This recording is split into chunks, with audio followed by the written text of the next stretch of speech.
की बैठक हो रही है जिसके बारे में आप सब चिंतित हैं और आप लोगों ने इस तरह से एक माहौल बना दिया कि कोई विशेष कार्यक्रम के लिए बैठक हो रही है। ये हमारी बैठक है जो पूरी हमारे अब नई निर्वाचन की प्रक्रिया सदस्यता से लेकर के राष्ट्रीय स्तर का जो निर्वाचन होगा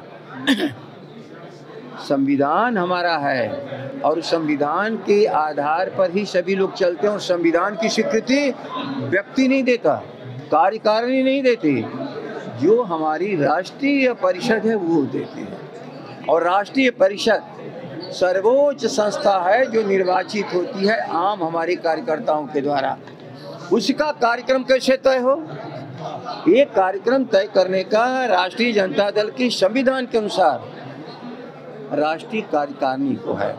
आज की बैठक का मुख्य उद्देश्य सदस्यता अभियान से लेकर के राष्ट्रीय अध्यक्ष के निर्वाचन के जो शेड्यूल्स हैं उसको तय करेगी। और आज के बाद जब हमारा चुनाव पदाधिकारी तय हो जाएगा तो ये सारी क्रिया संगठन के अंतर परिवर्तन का सारा मामला चला जाता है निरीक्षण करने का चुनाव पदाधिकारी राष्ट्रीय जो होंगे और आम कार्यकर्ताओं के हाथों में। अच्छा, कल प्रधानमंत्री नरेंद्र मोदी ने नीतीश कुमार को एक बड़ा समाजवादी नेता बताया, इसे कैसे देखते हैं? अहो रूपम हो स्वरम, हम लोग के खिस्सा है ना, एक दंगाई और एक भ्रष्टाचारी एक दूसरे को अच्छा कहेंगे, इसके सिवा और क्या कह सकते हैं।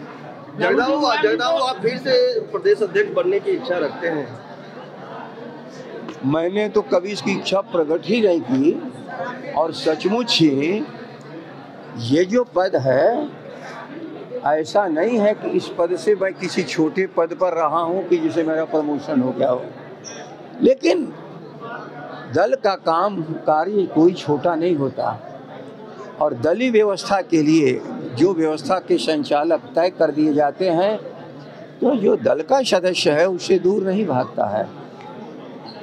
अब कल क्या होगा इसकी भविष्यवाणी आज कोई व्यक्ति नहीं कर सकता, वह जो चुनाव की क्रिया है जो हमारे आम कार्यकर्ता वही तय करेंगे। अगर चुनाव होते हैं तो आप कह रहे हैं कि राष्ट्रीय अध्यक्ष की भी चर्चाएं हो रही है, क्या राष्ट्रीय नहीं, इसमें कोई की चर्चा आप ख्याल कर लेना, यह अधिकार ही नहीं है।